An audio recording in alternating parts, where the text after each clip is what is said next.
lives, and it legitimately just hit me as soon as I hit that applause button. And I'm good with that. I'm really good with that. Episode 96 of Inside the Rapper Studio. Today we had the return of Elle Cook, the first ever guest of Inside the Rapper Studio. A few things such as ellecook.com, also talking about her project After Hours. This is the first week where I didn't do production notes, because it's like, at this point, I'm already on vacation, so like, fuck it. It sounds a little like wonky, but I'm kind of good at that shit, trust me. If you missed Sports Lady Saturdays, which you shouldn't have, this past Saturday was the world premiere of my latest project, Love a Double Feature. Hopefully everybody check that out. Everybody supported that shit, man. This Saturday will be the season finale of Inside the Rapper Studio.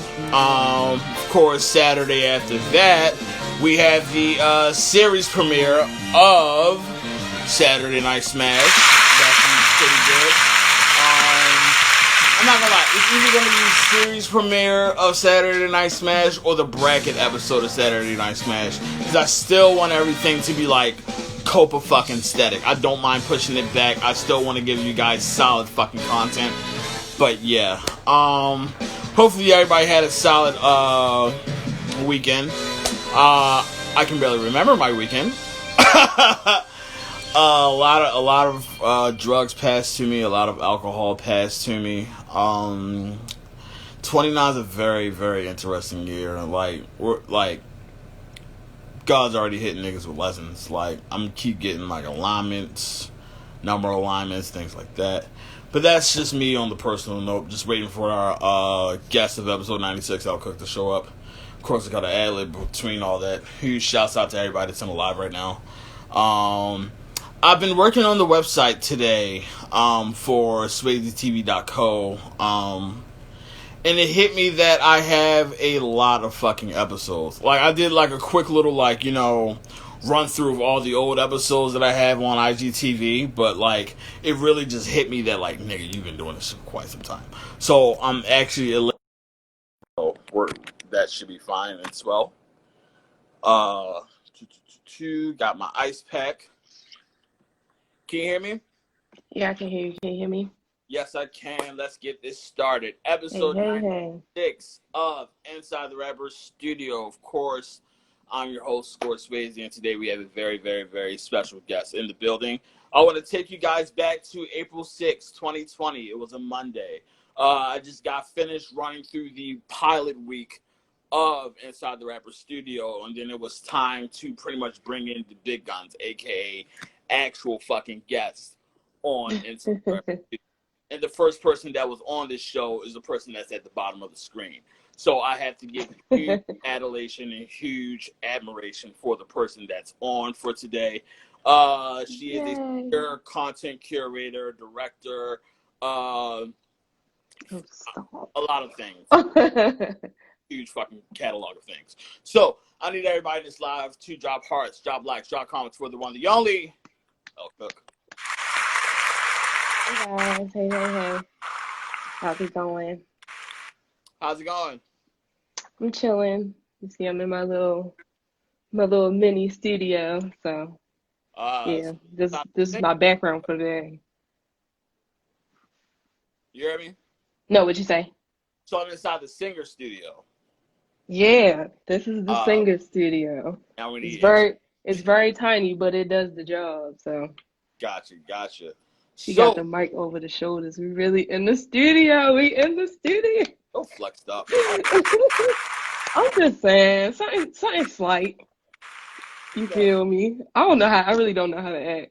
I'm twiddling my feet. I have a white carpet underneath my desk, and I'm just doing this under my desk right now.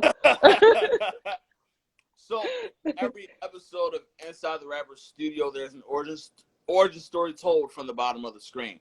So could you tell us all how everything got started for the artist we all know and love as Elle Cook?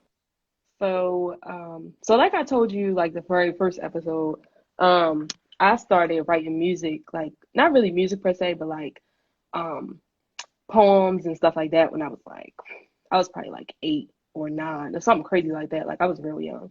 And as the years went on, I would just like um make like fake album covers like on my phone, like especially when I had like the iPhone like 3 or 4 or something like that. Like I would make fake album covers and I would write songs to like beats that I made up in my head, like literally like just would come up with a beat in my head and like write songs to these random beats and stuff. And then after a while, because when I was coming up, like I didn't know home studios were a thing. So then like I'm changing like the scenery, like changing the people that I'm around, and I'm finding out that these people are really going out buying this equipment, like there's really equipment. I'm like, dang, you can like do this at home. That's crazy. So so then yeah, I kind of in like 2000, I don't know, like 2014 or 15, um I was like fucking around and I dropped like my first EP. It's on SoundCloud. Nobody go listen to it. Don't listen to it. It sounds crazy. But I dropped my first EP. And yeah, it was kind of it's called the pre-project. And it was kind of like a thing. It was literally like a pre-project, like, before all the other shit that I wanted to do. So, yeah, and then after that, I kind of like I'll jump in and out of me. I had like throughout the years I jumped in and out of it. But I've realized that I've literally dropped a project like every year, not every year, but like I dropped one in like 2016, 2017, 2018 too. So I guess from a viewer's perspective, I'm consistent, but to me, I'm not because I'll like drop a project and then disappear. Like I won't say anything. So, yeah, that's pretty much it. I just been like, uh, trying to, find my sound, perfect my sound, and I think I'm getting to that point where I'm comfortable where I'm at, like as far as like, um, that contemporary R&B direction that I want to go in. So. Yeah. That's it. It's funny to say contemporary R&B because not only do you sing, you also rap, correct? Yeah. And who Yeah. do you rap with? So, I feel the most comfortable rapping with my best friend slash coworker, Beth Banger. She really brings out like the best in me, like in a general sense. I'm not capping, so shut up. But but no, she really brings out the best in me, especially when it comes to like um rapping. She really like I be in my bag. And yeah, that's my girl. Like when we get together when we do like a rap song, like it's on. Like it's gonna be fire. So but yeah, besides that, to be honest, like outside of like rapping with my bestie, I probably won't do it out like my on my own. So yeah. I'm kind of like as far as like Elle Cook as like an individual, I want to like really stick strictly to like R&B. So You're real lucky that I don't have the boo button on this new laptop because you definitely yeah. like shit that we hit for Bangkok is just fucking like atrocious. So I do Yeah. have to inquire why wouldn't you want to rap when clearly the skill is there? Is it all about Um how you brand it, or is it just a matter of like what you want to do in general? yeah, so first of all, is my screen going out on you? Like am I going dark? No.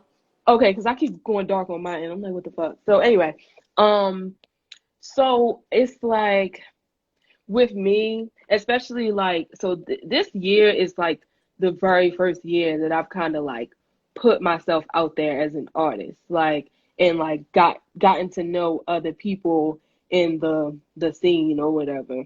So yeah, anyway, I've gotten to know people like in the scene and things like that, and I'm just like the rap girlies, they got that shit down pat.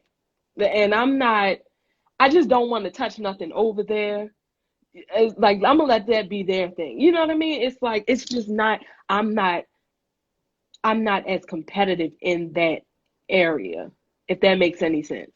Like, so if I put I don't know, I like if I put out something like as far as like a rap song, I feel like it wouldn't be to the best of my ability. It would just be me like stretching myself out, like just kind of practicing per se, I guess. I don't know. Like, because when it comes to like rapping now, like to this day, because I think I've only been like rapping for like a year, but it always seems like I'm practicing, and I don't want to sound like I'm practicing. Like when it comes to like not to gas myself, but when it comes to like my R&B music, I sound like I've been doing this forever. Like this shit sound it's fine, but I don't want to sound like I just don't want to sound like I'm trying something out. Like I want to sound like a vet, and I don't feel like I'm there yet. There, So that's there's why I'm like I'll leave it alone. It's not where my heart is. So yeah. there's a P word that's coming to mind when I hear conversations like these, which is perfectionism. Do you feel as though you have to like legitimately land that perfect 16 in order for Bruh, the song to like get over, or do you just need bars? I feel like I, to be honest, I feel like when it comes to like everything that I do, it has to be like it has to be on point or it's not coming out. You'll never hear, you'll never see it. It doesn't exist. And so yeah, especially when it comes to rapping, because I feel like that is such a like it's a very like I can't think of the word, but it's like that that area is just it's really hard hitting, it's really tough over there. And I feel like if I walk into that, like I'm not gonna be prepared. And you know what I mean? I'm not gonna be confident in myself. But it's like if I walk into a room full of rappers and I'm like the singer, I'm like I'm coming in here, I'm about to fuck shit up. So I don't know. It's just my confidence is like in other spaces, and I'll leave that to the pros. It's so many. Sorry, something in my hair. It's so many amazing rappers in in the scene right now.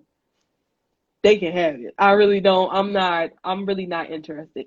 Other than doing like Bangkok stuff. Like if I do anything rap wise, it's gonna be Bangkok. That's it. That's all. So yeah, Got you. So more so of a like crowded lane instead of having your own lane. yeah. I don't know. I'm cool without it. Like I'm really cool without it. Like and of course I still do it. Like I just wrote a rap song the other day, but I wasn't feeling it. Like I wasn't feeling it. I'll pump out like one rap song. Like the sing to rap ratio is probably like 4 to 1. Like I could pump out a whole EP tonight if I wanted to. When it comes to R&B, but rapping, it's hard. It's hard. Like kudos to the people that can do it.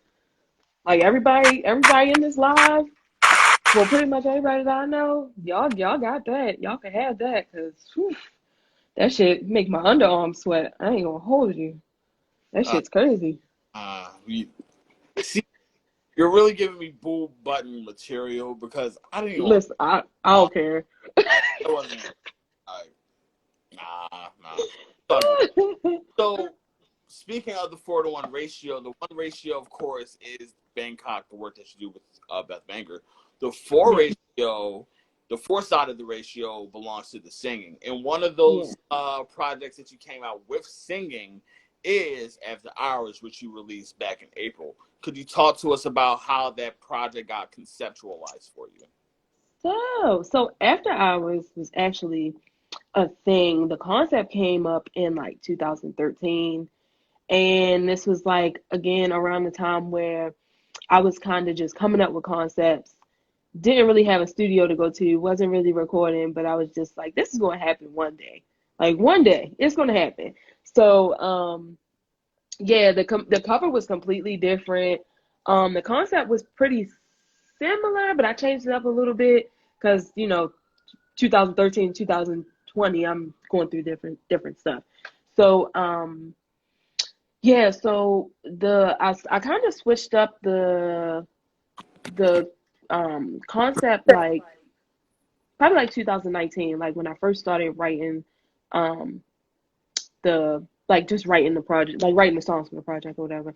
And so yeah, the big like the overall concept is like unrequited love. Like you hear it throughout certain songs. You hear like, you know, hints of like never being good enough, never being like um the ideal person that the person you wants you to be, if that makes any sense. Um, so yeah, it's very sad and sappy. So if you guys want to cry, you know, go listen to After Hours, Big cause. part. But yeah, so There's like perfectionism within the theme. So is that like the story of Elle Cook is just like making sure like the model figure is like pristine as possible?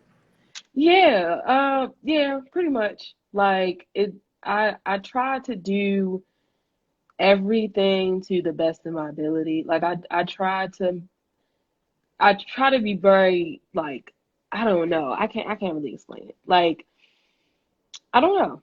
I really do I try to be a perfectionist, but I know it's impossible. Like I know perfection is impossible. Um, but I feel like that strive for perfection, it um it kind of molds me to be like a better artist because like back in like maybe like 2014, 2015, I I would just put out anything. Like I put out anything. Like on SoundCloud, I would put out any fucking thing. And it just got to the point where I'm better than this. Like I don't deserve to put myself on Front Street with some bullshit like that. You know what I mean? So um it got to the point where it's just like if a song sounds crazy, I'm scrapping it. I don't care. I'm not going back to fix it. I'm not doing none of that. I might keep the beat and write a completely different song, but if it sounds crazy, I'm scrapping it. Like I don't care. If my vocals sound crazy, I'm not putting it out. Like and I just dropped the EP on Bandcamp today, and it's two songs. It was supposed to be three, but I cut one song because it sounded crazy, and the other two, it took probably like maybe 2 or 3 days to like mix them down because they kept sounding crazy to me. And so, yeah, I really do strive for perfection in the worst way, but I think it does like shape me to be like a better person, a better artist. So, yeah.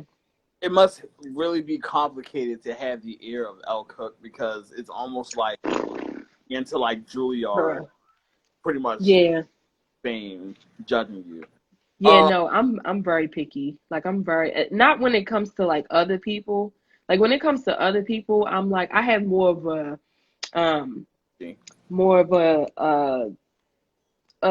like a listener. I don't listen as an artist. I listen as a listener. So when it comes to like other people, I'm like, oh yeah, this is fire, blah blah blah blah. But when it comes to me, mm-mm, I don't listen to my music for enjoyment ever, ever. Like I was literally like I dropped the EP this morning on Bandcamp and I listened to it to see if I was going to take that shit off because it sounds crazy. Like that's how nuts I am. Like I literally was like studying it like word for word, harmony for harmony down to the last fucking note that I fucking sang. And it sounded great, by the way. But but yeah, no, I'm a super perfectionist. X any other gang that's in here, they'll tell Speaking of you. that's in here, of course, I have to give a few shouts out to the folk. Shouts out to Web Legacy. Shouts out to Bill Carl Boomer. Shouts out to Title B King. We got Beth Banger in here. World Cinematics. Few folk in here. Few folk. Lola was in here. Griffin Dork. All nice fellows. So when it comes to the ear of Elle Cook and complications of even sounding good, just to be good, um, Mm. how how arduous is it to put in a lot of work for songs? Like, say for instance, like F Hours per se, whereas though you have what 5 6 track EP, and it's just like you're working you're working your way down to the 6 tracks, but being as though you have a very stout ear for the straight up perfection, Mhm. how long did it take to even get down to that 6? Oh my gosh, that's crazy because I was just in like my little you know how everybody got like those file downloader apps like on their phone. So I was just going through I have a after hours folder, and it's like it has because after hours started in like one studio and then it moved to another studio. So it's like literally it's the after hours folder, then under that folder it's after hours studio 1, after hours studio 2, after hours studio official, after hours studio official final. So it's like it literally like it went like after hours went from like fucking 12 songs to 5 songs to 6 songs to 8 songs. Like it went all over the place. And that's another reason why I wanted to like kind of drop those the EP that I just dropped on Bandcamp. They were like unreleased tracks from um After Hours that I never even recorded. Like they were just written in my phone. So they weren't like tucked away for months. I just recorded those like last week. So yeah, but the track list is at a constant change. Like any track list with me is at a constant fucking change. Even the 2 songs that I just dropped on Bandcamp, they switched, you know, 2 songs, really, Lisa. But I mean, it is what it is. So, but yeah, no, like when it comes to like picking like the perfect track list and picking like the perfect like order of the track list and making sure that you kind of keep the audience attention throughout these songs because it's 2020. We all got the attention span of a cardboard box. And I don't want to be the person to make anybody's brain go numb. And they be like on song 2, and they be like, "Oh my God, this is going. I gotta get out of here." But yeah. So that's why I really strive to like okay, so when it comes to like building like organizing my track list, I do listen from a listener's perspective, like from the audience perspective, because I want to make sure that it's pleasing to the audience. You know what I mean? Like I have to make sure like I'm listening to this and I'm like, okay, will they like this song transitioning into this one, or would they, you know what I mean? So when it comes to like track list organization, I do try to listen from like a audience perspective. But yeah, it takes me a lot of time. Like After Hours, I switched up After Hours so much. It's some songs on After Hours that wasn't even gonna make it. Like it's a few that definitely wasn't gonna make it. Like so, yeah. After Hours was nuts. After Hours drove me crazy. I ain't gonna lie. And then with the whole COVID thing, like I was supposed to drop After Hours in like I don't even know. I was supposed to drop in like March, I think. But then that's when like everything started happening. I was like, so yeah. So when it comes to after, is there a narration or a narrative being told throughout the project through this unrequired love? Because like through the track listing that you already aforementioned, you pretty much have like the story being told, how you want this person, the person doesn't want you. There's this feeling of unwantedness. There's this feeling Mm. of low value. So could you talk to us about essentially the story behind After Hours? Yes. So yeah, so After Hours it really does start off like every song is like a story. After Hours is really like a peek into my crazy ass mind, if nobody knows that. um, so of course it starts off with like Late Night, and Late Night, the first line of Late Night is this shit ain't none of her business. And so you start off with this whole like, okay, I know we not together, but we gonna do the business anyway. I don't give a fuck about your girl. I don't give a fuck about her. I don't give a fuck. Let's get her done. And then so then you go from Late Night to Sadistic. You go from Late Night to Sadistic, and Sadistic is really like you know, you still getting it done, you know. And then you go through Talk About It. So Talk About It is kind of like that. You hit that middle ground to where as though it's like, okay, we got through the sex. Now we kind of gotta sit and like talk about what's going on because this is like, obviously this is getting weird. So so then it's so this they talk about it, and then what's the fourth song? Oh, Cuffing Season. No, I'm lying. Talk About It is not the third song. It's Cuffing Season. So Cuffing Season, I wish I could explain the whole thing because I can't think of the track list. But basically, the whole project is very up and down. So if you start from late night, like I guess like late night and sadistic, you get this whole feeling of like this, like you, it's like risky business. Y'all like like somebody said, entanglements. Y'all just doing the damn thing. And then in the middle of the project, you get to the song called Never. Um, this was never meant to work out. Like obviously because we not this is pointless. You know what I mean?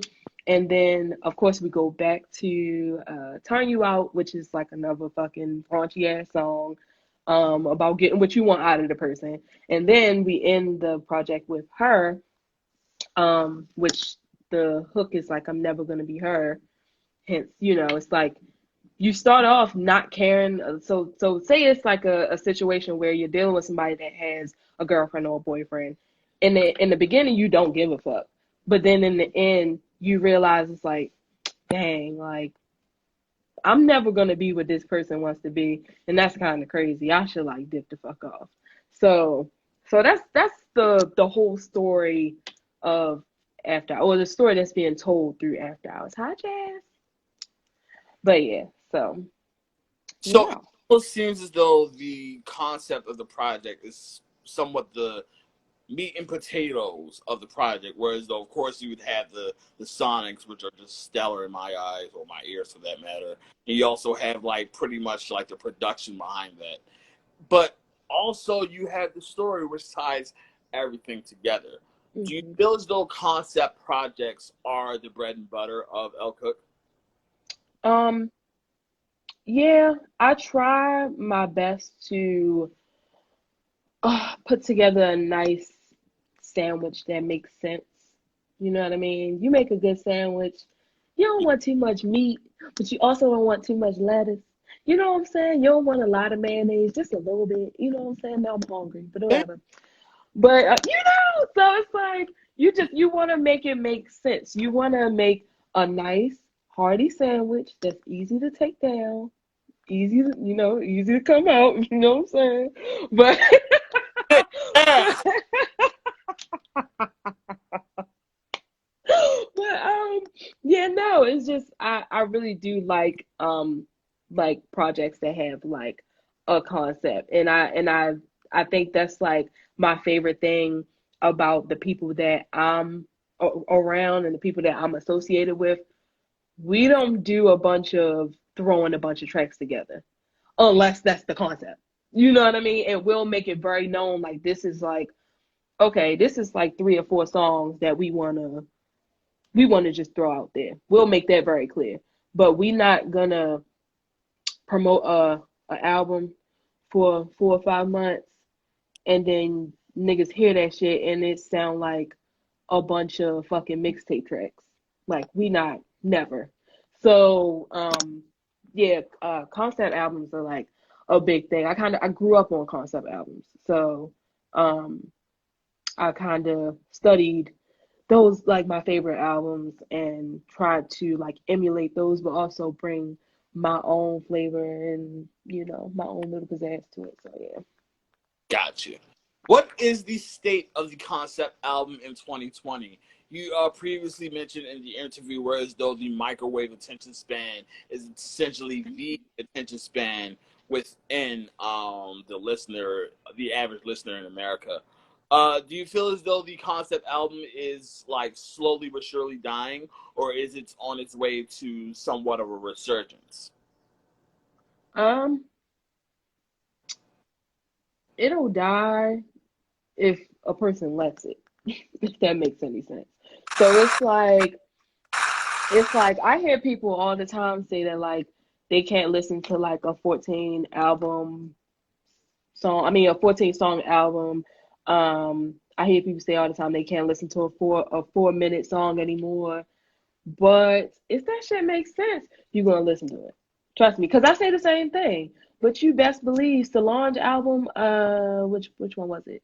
When A I get Seat home. at the Table? No, not Oh, When I Get Home. When I Get Home was like 12 tracks, I think. But A Seat at the Table was like 17 tracks. That was including skits. But you still gotta get through the skits. But so when I seen it, I was like, she about to fucking kill me. I'm gonna be up all night. But of course I listened to it and it makes sense. It had a concept. It flowed straight through from song one to song whatever. It was like 18 tracks or something, 17, 18 tracks. And it made so much sense to where as though if you skip the song, the album would fall apart.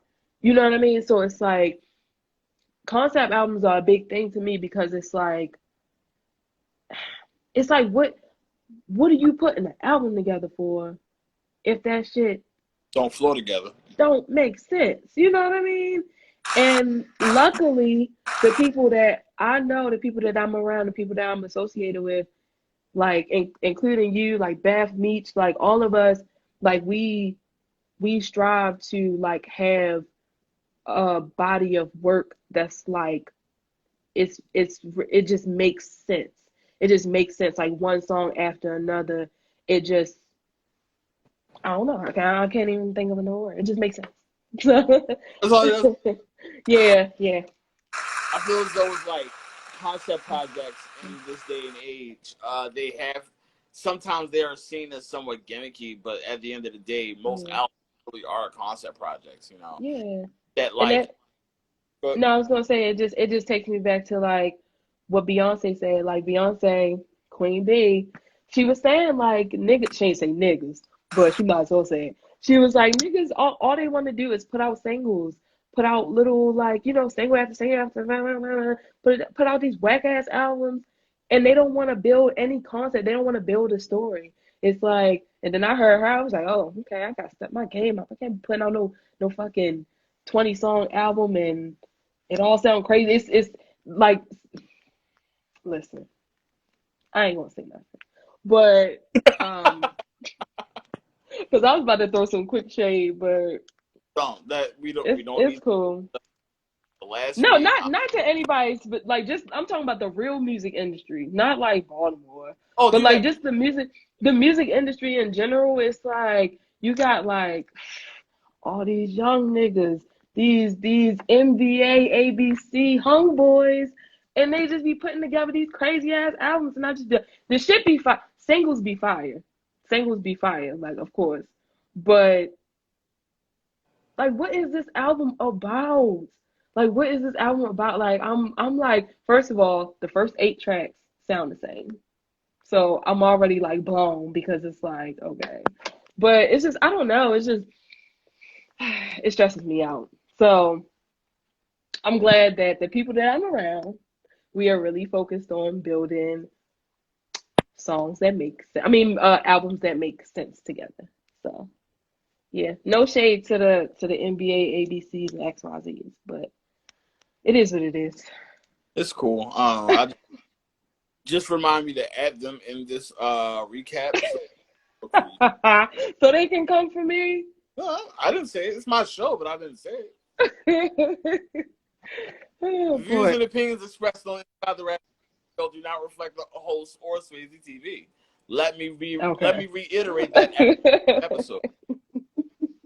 But moving on from After Hours, which is a great project, and also the EP that Thank you.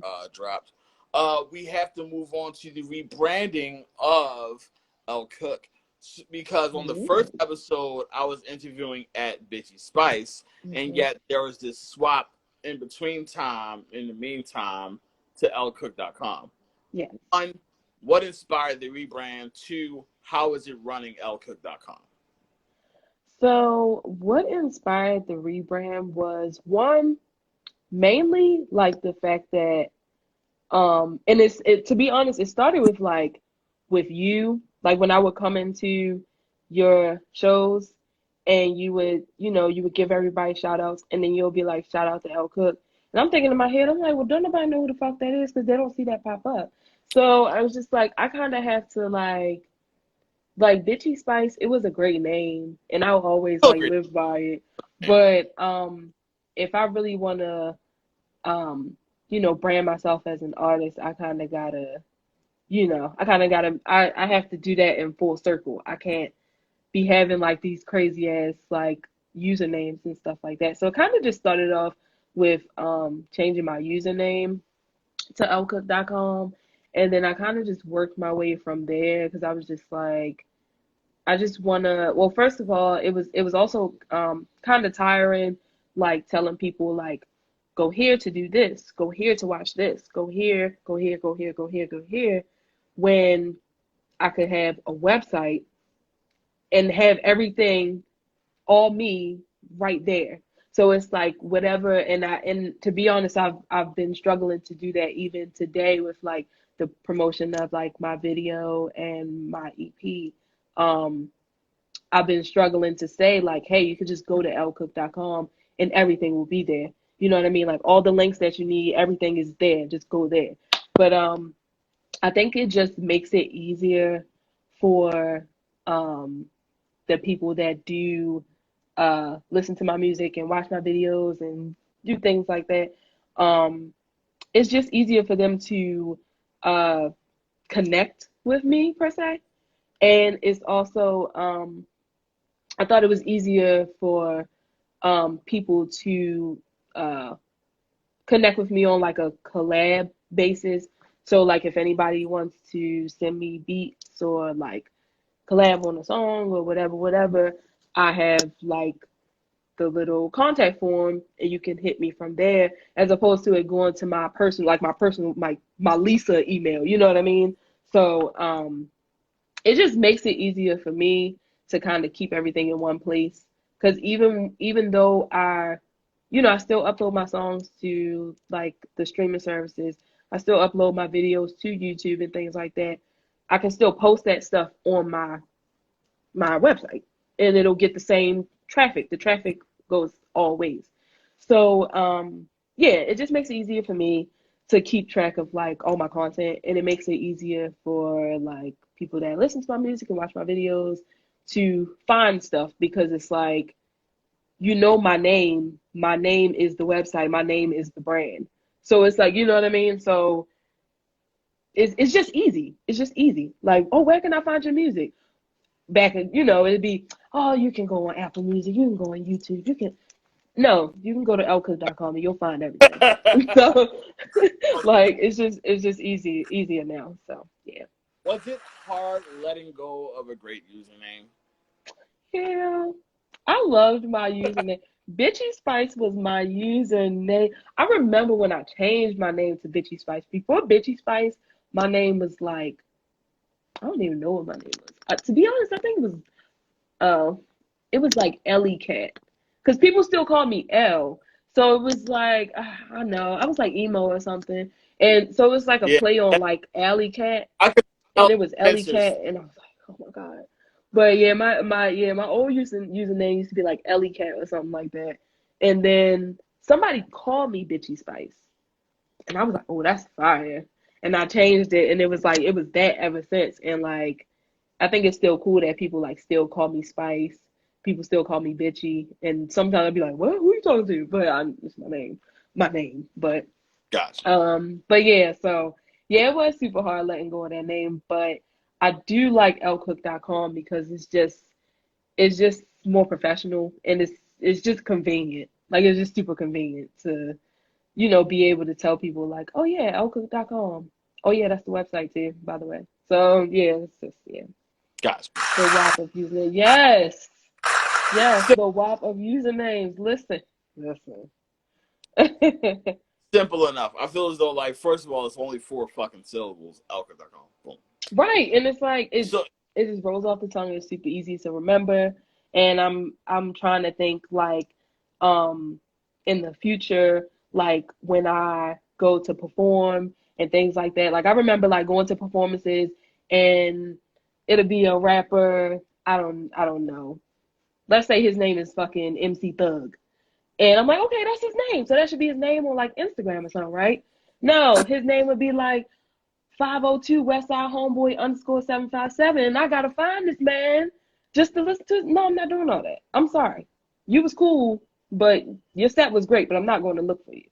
So, it just makes more sense for the the the brand online to match the person. Absolutely, absolutely. That was actually the word I was looking for, is just branding in general. Because Yeah. branding, you kind of have that down pat with the whole rebranding situation, not just with the name, also with the website, and also with like the mailing list, and actually having like exclusive content on that website to the point Yeah. where you could go to IG for certain things, but you Yeah. need to have that traffic go through the website. Yeah.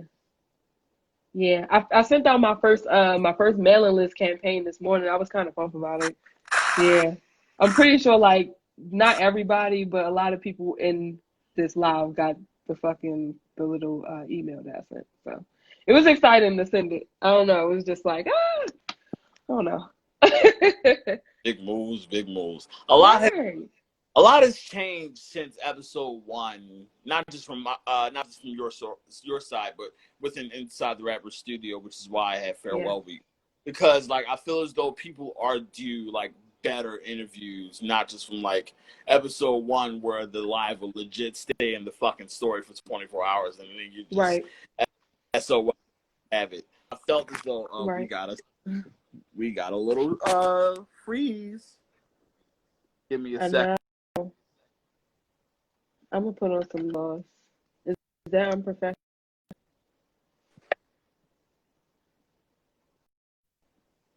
Yeah, it's still here. We're good now. I had to get the ice pack. Okay. But is the reason why I say that is because like a lot of people don't realize that it only takes one episode to get to episode 96, which is today. So for being episode one, I do have to commend you and thank you a lot because Thank you. No, I'm thank you for having me again. I'm the OG up in here. I ain't even gonna hold y'all. I'm lit. And I'm gonna shout out my girl Beth, cause she coming up on Wednesday, right? Yeah, Wednesday. We the OGs. We the first weekers out here. You feel me? that's why I had to throw the very first flyer in like that flyer. Just so that like these reach outs aren't just like, hey, these guys are popular right now. Let me no. Yeah. They were the first episode, so I had to Oh, give stop. I ain't popping. better like I just be making music right behind me. I will have to commend you. That we'll just leave that up. So, first of all, thank you very much for joining me today for an amazing interview. Thank Thank everybody for you. even. I keep telling y'all stop thanking me on my show. I won't even accept that shit on my last. Stop thanking. Thank y'all. So, Elle Cook, do you have any last words, any last promotions, any last propaganda for the people? Yes, yes, yes. So I just dropped a video for a song off of After Hours Cuffing Season. It's a vertical video teaser, so it's not the whole song, it's just like a minute. So go check that out. It's on YouTube. I dropped a very small EP on Bandcamp. But you can go to ellecook.com. It's right there on the homepage. It's super easy. ellecook.com. ELLECOOK.com. Just hit that link in my bio, or you can type it in if you know how to spell. And just check out everything that I dropped today. And stay tuned because I got a lot of other stuff coming up. So yeah. We love to hear it. We love to see it. I have to thank everybody for being on this live, whether it's 1 second, 1 minute, or the entire show. Huge shouts out to IG for not shitting in bed this time because I always expect it, and yet it didn't happen. So, tomorrow on Inside the Rapper Studio, we have Action Bastard in the building. Super OG. We're going to be talking about his website, wholetimelo.com, talking about being a writer, also talking about being a rapper producer. Yeah. It's been a crazy set of 20 weeks, and I really gotta thank everybody that's been a part of these 20 fucking weeks. I'm gonna be saying this shit at the end of every episode. It's sentimental, but it's like I'm tired. Leave me alone. But I really have to thank everybody that's been a part of this whole process. I didn't even expect this shit to like be at this type of like bubble of like expectations. But I'm glad that you guys built that. So I have to give an applause button for every one of you. Every one of you. So, from your host of Inside the Rap Studio, Scorsese, and our wonderful guest of episode 96, as well as the pilot episode 1, Elle Cook. Once again, thank you very much for joining me tonight. I have to tell you guys, thank you. And as always, wash your hands, wear a mask, stay in the house. Appreciate it, Elle. Thank you.